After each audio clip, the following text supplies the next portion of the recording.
Bom, boa noite aí, pessoal. Eu acredito que vocês estejam assistindo durante a noite. Vamos falar um pouquinho hoje sobre a Baixa Idade Média. Vou tentar ser breve, vou tentar ser objetivo para não tomar muito ali do tempo de vocês. E já peço desculpas caso, tenha aí algum barulho muito grande dentro de casa, na rua, sei lá, se algum gato pular aqui em cima da escrivaninha. Já peço desculpas e também peço para vocês colocarem algum comentário ali embaixo para eu saber quem fez o tema e quem não fez. Então, se a tecnologia está aí, vamos usar ela ao nosso dispor, né? A nossa revelia, que é a nossa disposição. Bom, então, se a gente vai falar sobre a Baixa Idade Média, vamos definir o que é a chamada Baixa Idade Média. Nada mais é do que uma fase, entre as duas fases existentes, dentro do grande período de 1000 anos que a gente chama de Idade Média, né, que a gente já estudou, começa lá no século V, com a deposição do Rômulo Augusto, o fim ali do Império Romano do Ocidente, e vai até o século XV, lá 1453, com o cerco de Constantinopla e o fim do Império Romano do Oriente. Agora, dentro desse grande período de 1000 anos, a gente começa, com a Alta Idade Média, que vai do início do século V até o século XI. A Alta Idade Média ela se define pela consolidação do modelo feudal, do feudalismo, sobretudo a partir de 843, lá com a assinatura do Tratado de Verdun, que vai dividir ali o Reino Franco, o Império Carolíngio em três partes, e que cada uma das partes vai ficar sob o controle de um dos filhos, do Carlos Magno. Porém, essa tríade de reis, eles vão perceber, vão assistir o seu poder diminuindo gradualmente, e os senhores feudais, esses líderes regionais, dentro dos espaços dos feudos, conquistando um poder maior e criando essa sociedade estamental, ou seja, com pouca mobilidade social, baseada na propriedade agrícola, baseado ali nos elos de fidelidade, lá nos laços de vassalagem, que a gente chama de sistema feudal ou feudalismo. Então isso vai acontecer durante a Alta Idade Média. E também o fortalecimento do poder da igreja, que mesmo com a queda ali do reino dos francos, que a igreja tinha uma proximidade muito grande, vai conseguir se consolidar enquanto a principal instituição religiosa e também política da época, graças ao seu poder atemporal, ou seja, do seu poder espiritual, sobre o rumo das almas e também o monopólio do conhecimento, definindo, como queria acontecer o sistema, enfim, educacional europeu, quem poderia frequentar, os espaços das escolas da época, quais obras seriam transcritas, traduzidas para o latim, quem teria também a capacidade de ler e interpretar essas obras, e também difundindo o direito canônico, né?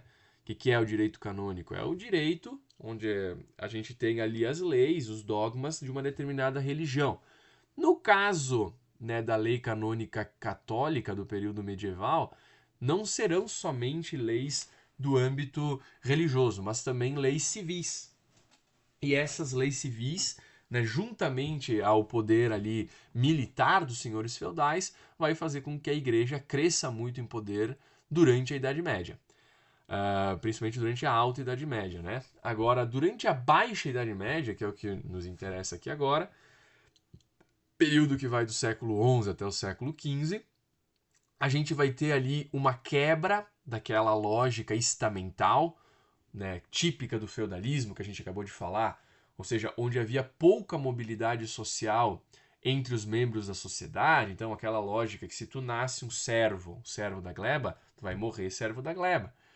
Se tu nasce em uma família de clérigos, da alta cúpula da igreja, tu vai seguir enquanto clérigo, fazendo parte do clero, no restante da tua vida. Se tu nasce um nobre, é a mesma coisa. Isso era comum na Alta Idade Média. Agora, com o surgimento da burguesia, que eu coloquei aqui, que acontece durante a Baixa Idade Média, essa lógica ela vai ser interrompida e a gente vai ter uma mobilidade social maior. Então, passa a ser comum, ou pelo menos mais comum, que um servo eventualmente se torne um burguês, que, por exemplo, um burguês rico eventualmente empobreça e volte a se tornar servo também, ou artesão. Então, essa característica que depois vai ditar ali a dinâmica social dos grandes centros urbanos europeus durante as revoluções industriais e a construção da sociedade moderna, né, europeia, alguns séculos depois. E também vai acontecer o renascimento urbano e comercial, ou seja, a, a reocupação em massa daqueles espaços urbanos que haviam sido abandonados durante o período ali das invasões germânicas do Império Romano, onde a população foi para o interior buscar proteção, sobretudo nos espaços dos feudos.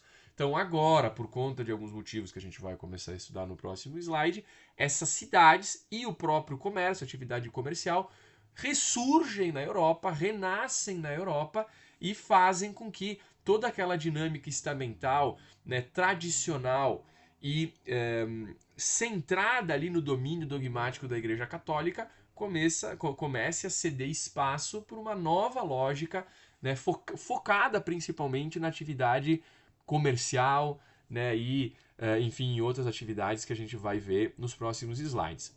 Então, bom, primeiro fator importante ali da Baixa Idade Média que vai fazer com que aquela sociedade europeia se transformasse de forma essencial.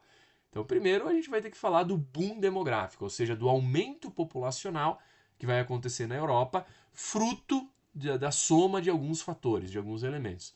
Primeiro, o fim das invasões bárbaras.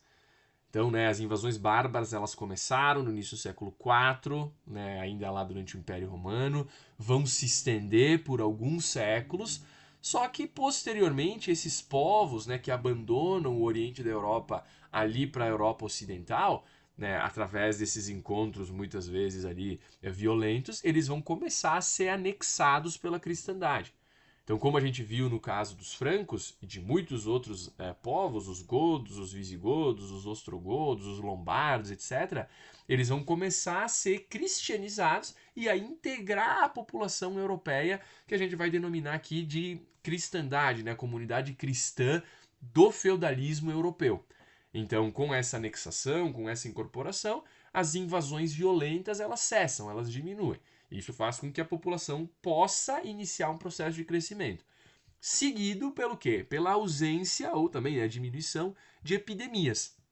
A gente teve também lá no século IV a grande peste justiniana, que foi um surto de peste bubônica, que depois também vai se repetir, né, durante os famosos eventos ali da peste negra na Europa durante a Baixa Idade Média, mas no final da Baixa Idade Média. O primeiro grande surto, a primeira grande epidemia europeia de peste bubônica foi a peste justiniana, nome pelo qual ficou conhecido porque começou ali na região do Império Bizantino e depois entrou na Europa Ocidental. Então, com a ausência dessas epidemias, né, como eu falei, né, vou repetir, a peste justiniana é do século IV, aqui a gente já está falando do século XI. Então, com a ausência, com a diminuição dessas epidemias, também, né, a gente levou a um novo fator de crescimento demográfico, de crescimento populacional. E por fim, talvez aqui o mais importante, seja o aumento da produção agrícola, né, que foi proporcionada pelo desenvolvimento de novas tecnologias de cultivo. Então aqui eu coloquei alguns exemplos. A gente tem o moinho hidráulico, movido ali por uma roda d'água pela força das águas, o moinho eólico pelos ventos e aqui em cima também o arado de ferro, que foi uma grande transformação, embora possa não parecer. Até então se usava o arado de madeira e muitas vezes por tração humana, ou seja, era uma pessoa empurrando um arado de madeira para criar as valas para depois se fazer ali o cultivo, enfim, que seja, né, do trigo, da cevada, que eram bastante apreciados ali na Europa durante esse período. O arado de madeira e a tração humana, vocês devem imaginar que quebrava o tempo inteiro, as valas não eram feitas com uma profundidade adequada e também o ser humano cansa muito mais rapidamente, não tem tanta força quanto um boi, né, ou quanto um cavalo. Então, posteriormente, com a adoção dessas novas tecnologias, pôde-se plantar em uma escala muito maior e aumentar muito a produtividade. Então, produzir muito mais alimento na mesma porção de terras, né, ou mesmo aumentando a quantidade de terras produtivas. Terras essas, né, terrenos esses, que também sofreram com uma alteração na lógica de cultivo, com a adoção da chamada rotação trienal de culturas. né, principalmente quem faz o técnico deve saber muito bem, melhor do que eu, qual que é a utilidade dessa lógica de plantio, mas ela serve basicamente para garantir que o terreno, que o solo tenha tempo suficiente para poder se renovar e não exaurir todos os seus nutrientes. Então, como que tu alcança esse objetivo? Como é que tu faz com que a terra tenha tempo para se renovar e tenha aí os seus nutrientes preservados? Então, tu vai dividir o terreno, a área de plantio, em 3 partes. Uma delas tu vai deixar em pouso, ou seja, em repouso. Tu vai deixar ela ali sem um uso, sem um plantio.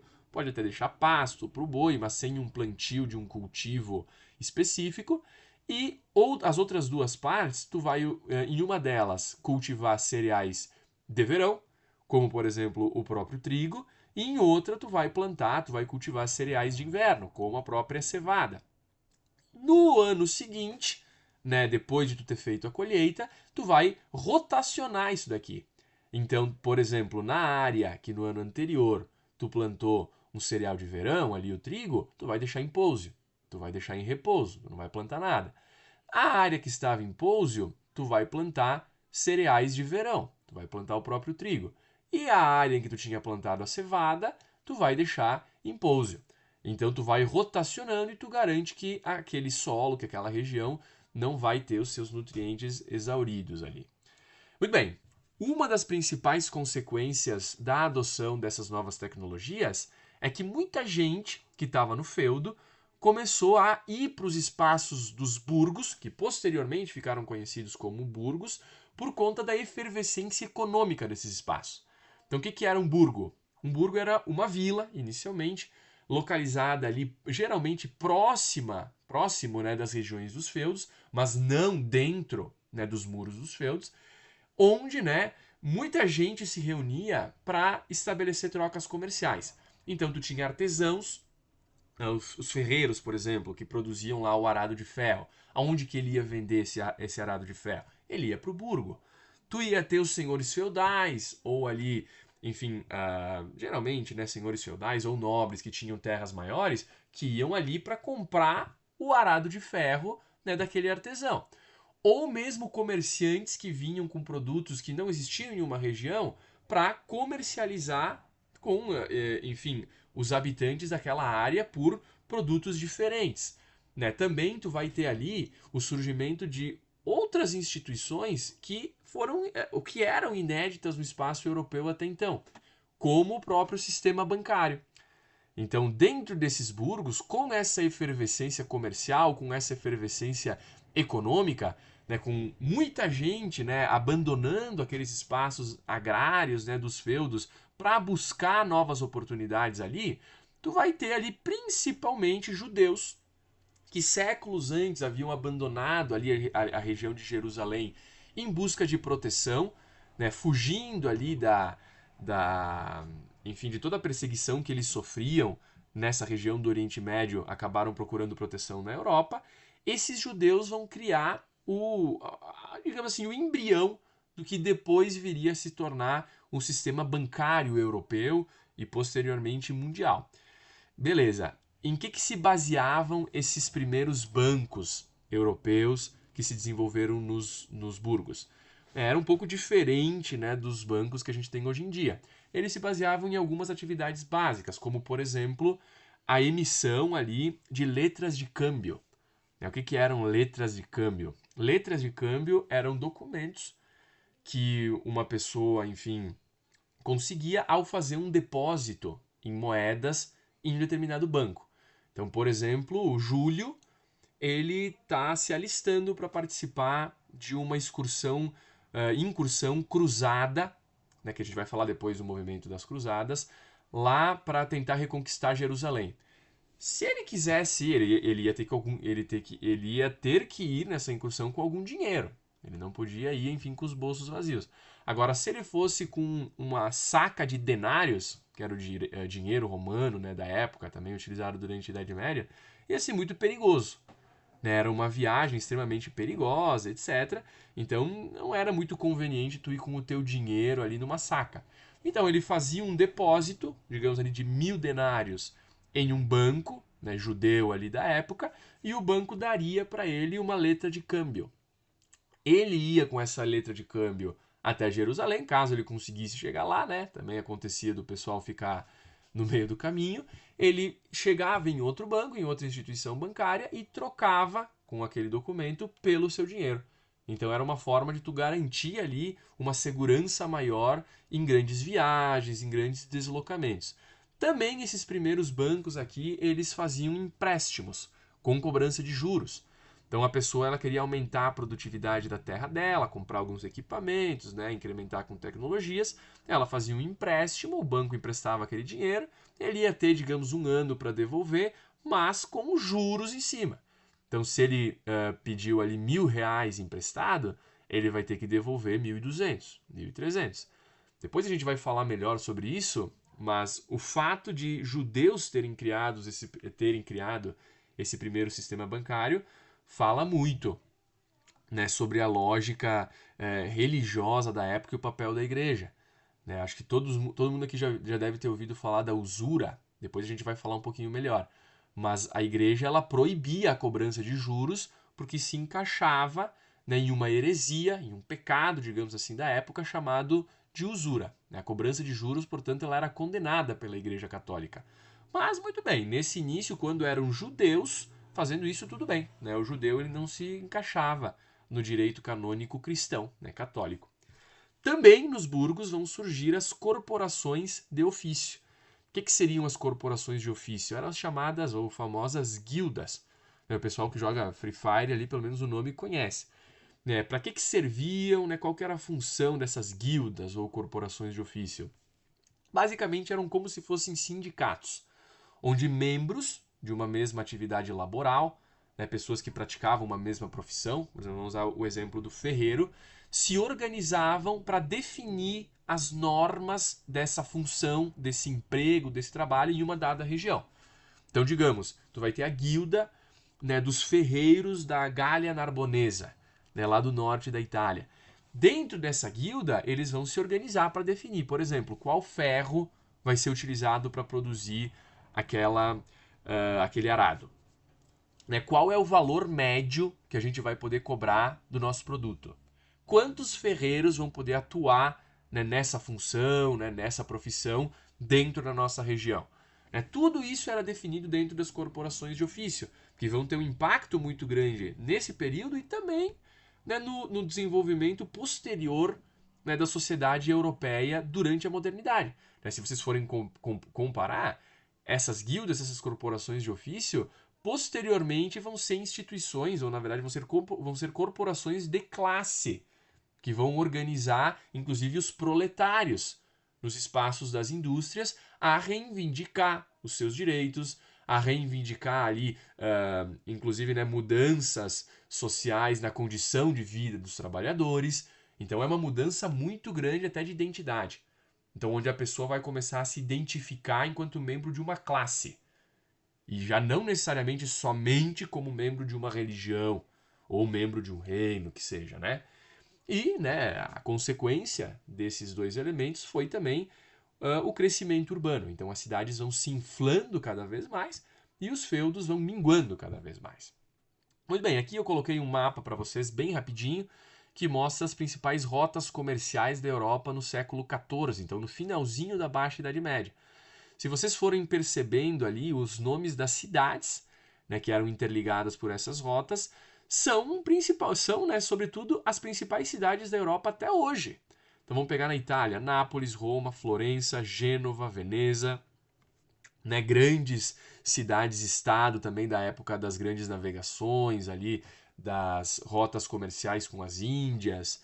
Né? Então aqui na parte central da França a gente tem a região metropolitana de Paris, Londres, todas essas cidades que posteriormente se tornaram grandes metrópoles, grandes centros europeus durante a modernidade e grande parte delas também até os dias atuais, para vocês verem a influência desses burgos, não só durante a Baixa Idade Média, mas para a posteridade da história da Europa também.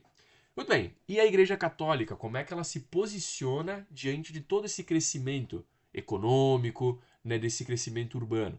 Como eu comentei anteriormente, a igreja inicialmente condenou essas práticas, sobretudo as práticas bancárias, sobretudo os empréstimos, né, com a cobrança de juros, né, encaixando essa prática enquanto uma prática usurária. Como eu falei, usura era uma heresia, era um pecado, né, que a Igreja Católica estabelecia para a cobrança de juros.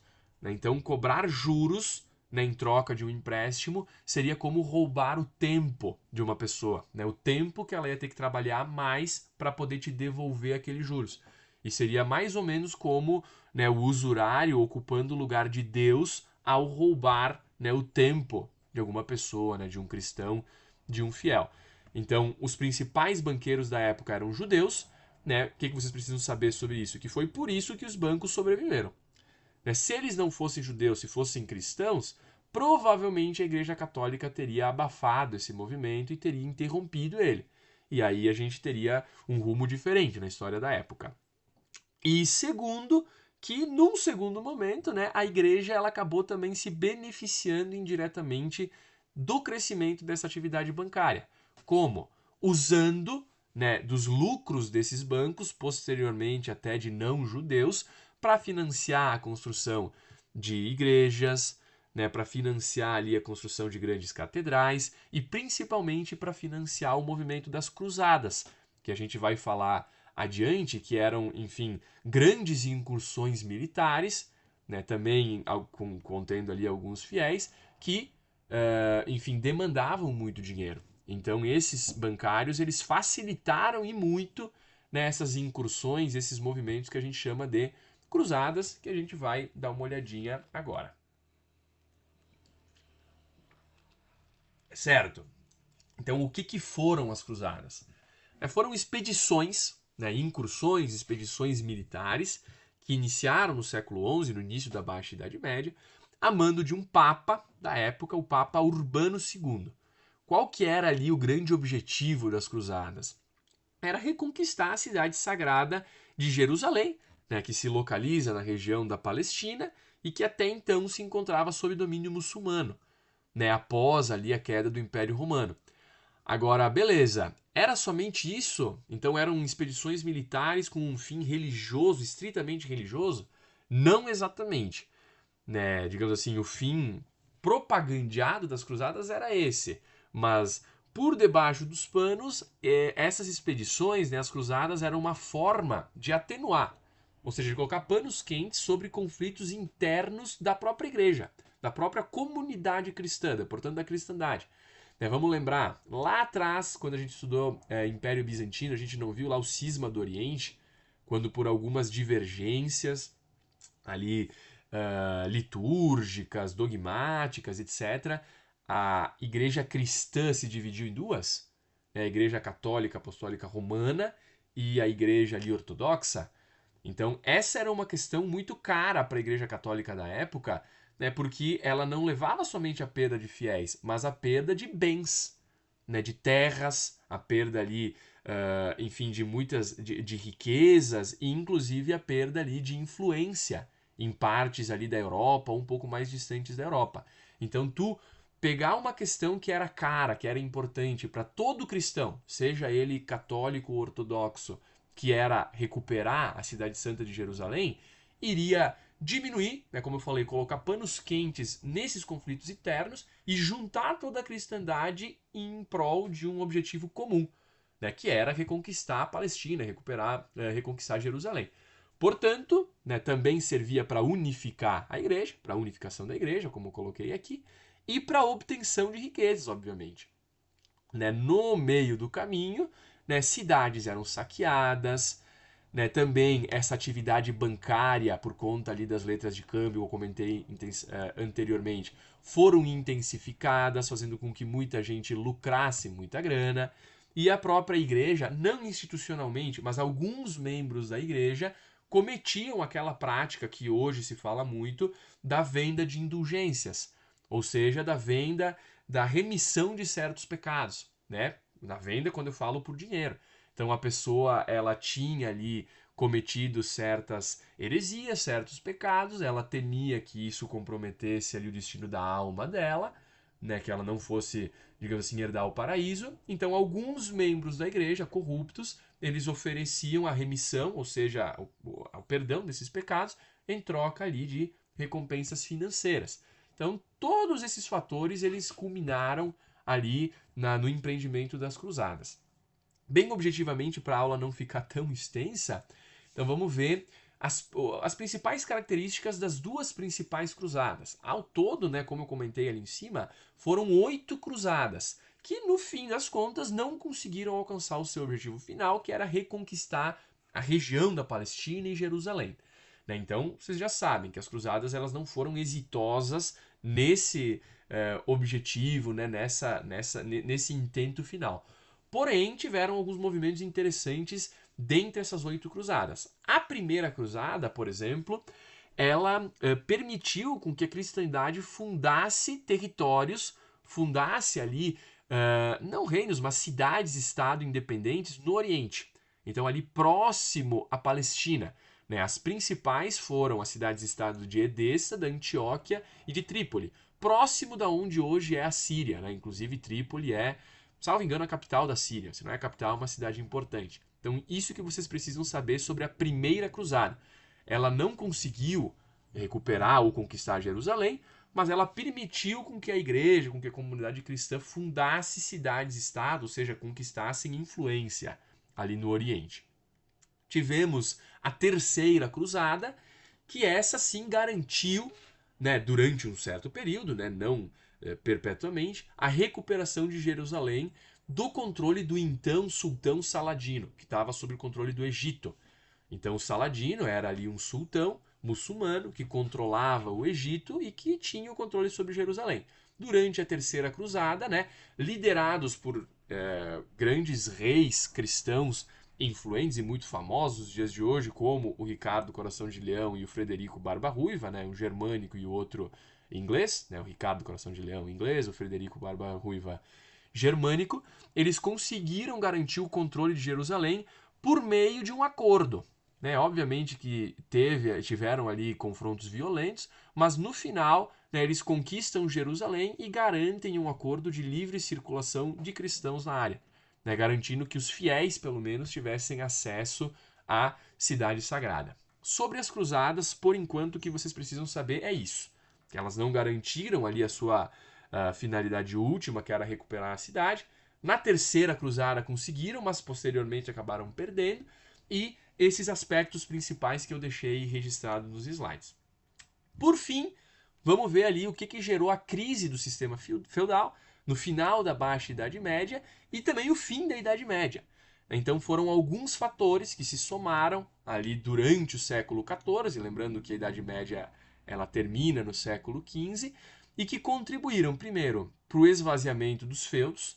Então o pessoal foi ali, a população europeia da época migrou definitivamente para os espaços das cidades. É claro que ainda certas pessoas continuaram vivendo nos espaços rurais, agrícolas no interior, mas a maior parte da população foi para os espaços urbanos, para as grandes cidades, então gerando o aumento da população urbana e principalmente fazendo com que a burguesia e os monarcas, então França e Inglaterra principalmente, conseguissem se fortalecer diante dos fatores feudais.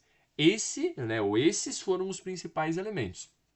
Então, coloquei aqui, né, 3 elementos, né, 3 tópicos que conseguem resumir, eu acho que de uma forma bem satisfatória, o que fez com que isso acontecesse.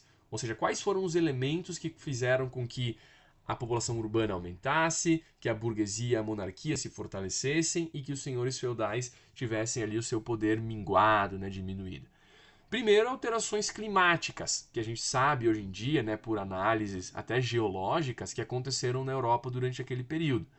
Então, houve ali um resfriamento, né, uma diminuição das temperaturas médias na Europa, que fizeram com que a produção agrícola diminuísse, portanto, com menos produtos à disposição, o preço desses produtos aumentou muito e houveram ali grandes crises de fome na Europa.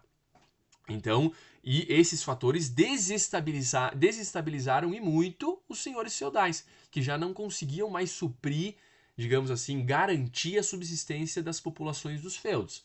Depois a gente teve a peste negra, né, um segundo surto da peste bubônica, né, depois do que eu falei lá atrás da peste justiniana, que também contribuiu para que os senhores feudais não tivessem mais condições de manter o controle sobre essas crises.